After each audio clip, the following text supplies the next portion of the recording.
Right guys, let's quickly demolish a myth that's already started among the Tory wets, who are desperately clinging to any excuse they can after the annihilation they got last night. Of course, we didn't get the 0 seats we wanted, but we did get a shit ton of traitors collecting their P45s, which for many was the whole point.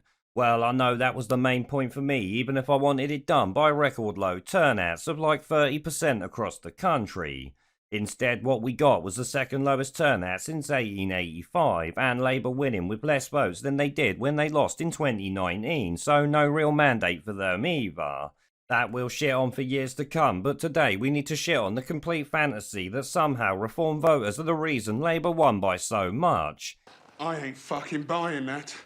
This I'm calling a fantasy because the Tories losing this election and by a complete fuckton was always going to happen no matter what.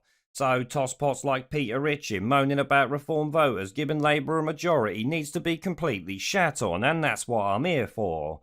I mean, first and foremost, this clown is essentially saying the Tories losing is not the party's fault for betraying the voters, it's the voters' fault for not wanting to be betrayed by them again.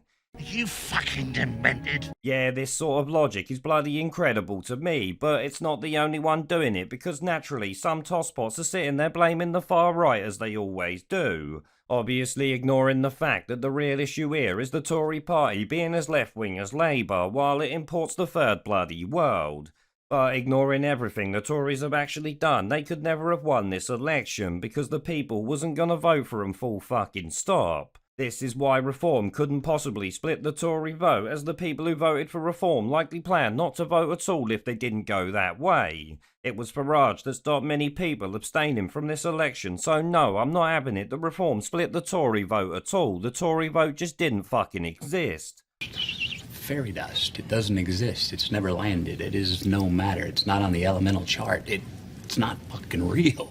If anything, the Tories actually split the Reform vote in what 98 seats that they came second in. Yes, Reform actually came second in 98 seats to go with the 4 that they won. So the reason that Labour won, and by such a large margin, is simply because no one wanted to vote for the Tories, and do you actually blame them? The Tories have betrayed their own voters to the point that they finally said enough is enough.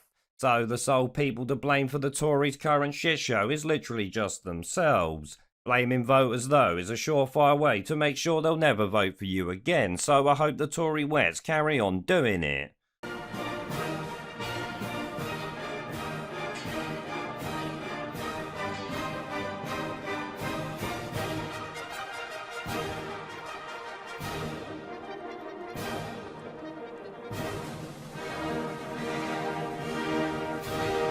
Pandemic. We're off!